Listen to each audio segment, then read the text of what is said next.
Well, remember the time in your life when you made that transition from high school to college? It can be tough, whether you're a baseball star, or maybe like we were, musical theater geeks. And that's the idea behind the new movie, Everybody Wants Some. Take a look. Voluntary practice on Sunday. It's players only now. Rulebook says I can't be on the field, so I'll see you fellas on Monday.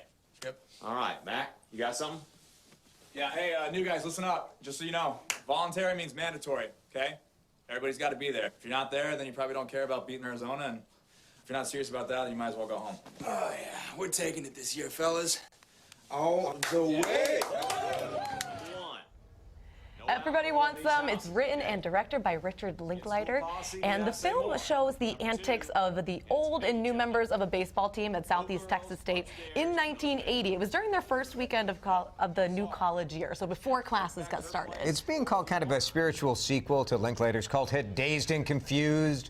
As a 1993 comedy, the upperclassmen busy hazing the incoming freshmen. It's their last day of school in May of 1976, and, well, there was, as you might expect in the 70s, plenty of drinking, smoking, and various other activities. So we're joined now by three of the stars of Everybody Wants Some right here on Mid-Morning. We have Tyler Hoechlin, Ryan Guzman, and Blake Jenner. Thank you guys so much for coming in. Thanks for having us, guys. I did get a little bit of a sneak peek of the movie. I got to see it. Nice. I liked it. Oh, good, good. Thank goodness. Better than I hated it. Yeah, thank God. At first I was like, is this just a bunch of guys again going into college? I was like, oh, yep, that's exactly what it is. That's what it is. It was a lot of fun, though, and I know that maybe some not so warm welcomes for other characters. Yeah, well, he and I kind of try to make it a little bit hard on the new guys. It's part of the fun. This is the initiation process. Yeah, our characters probably went through it as well, and you gotta kind of pass it on. Blake, you think a lot of people could relate to your character, that kind of freshman newbie who's a small fish in a big pond? Oh, yeah. Yeah, I think it's a tale that keeps being told. This was not you in high school to college, was it? Well, I didn't go to college. I went straight from high school to LA to pursue acting, so this was kind of like the freshman weekend that I never had. So I got such a warm welcome from these guys. It was incredible. So you kind of got to experience it anyway. Although I think that your character was like the really good-looking guy who you're like, oh, okay, I don't know how many people can actually relate to that. Yeah, look at that face. Growing up and finding like your niche in the world and figuring out who you are, you know, like that never changes. That's why I feel like this movie's so timeless. Exactly. Ryan, how fun was it to kind of step back into the 80s? A little bit different. Oh yeah, from my previous time being in the 80s, it was great. No, it was awesome. He's actually the lead in Karate Kid. Yeah. Really? You know it. Yes. You have aged swept the leg. You were good. Sweep the leg, Johnny. No, it was great. You know, stepping back and kind of feeling this era out and getting used to the wardrobe, the short shorts, the really like thin shirts and long hair and the great music. So it was an amazing experience. We have a clip. This is a fun one. This is a good one. This is this is Tyler, your Pure character, belly right? button. Tell us what. Glenn First of all, McReynolds. you look great. That's a Glenn great outfit. McReynolds. Yeah, he works out. Tell us what's happening here.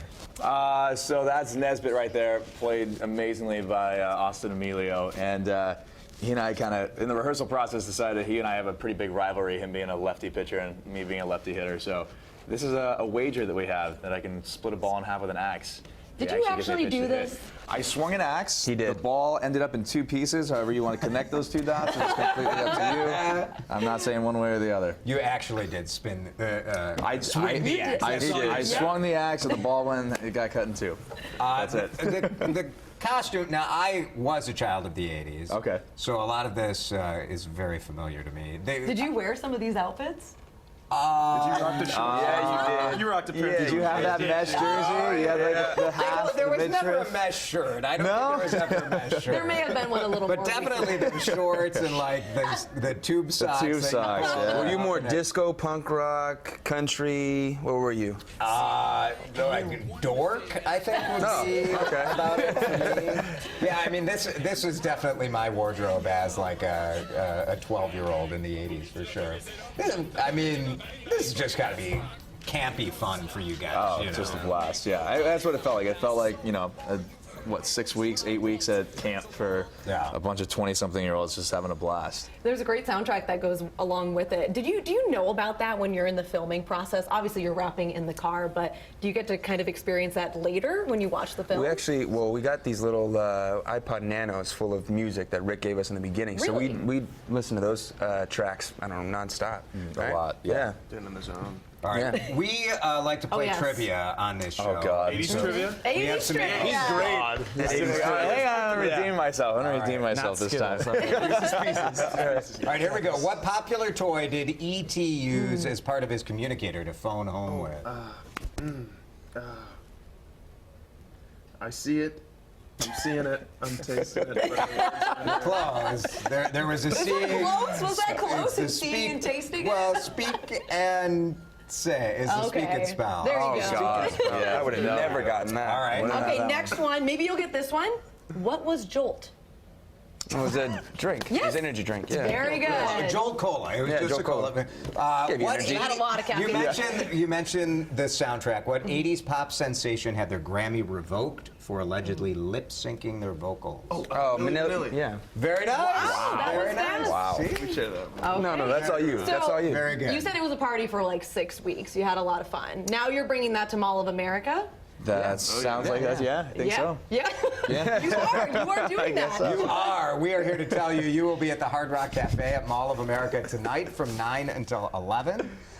They've got some live 80s music by Sonic Death Monkey. Which was also the name of my high school band, Sonic Death Monkey. There you go. So, Will really you nice. party as hard tonight as you did in the movie? Oh, yeah. Most By the time likely, we're done- yeah. By the time we're done over there, it's going to be called Mall of Fun America. Oh, wow. Fun city population. Wow. That's good. Yeah. You might want to rework that. We're going to work on that name throughout the day. We're going to.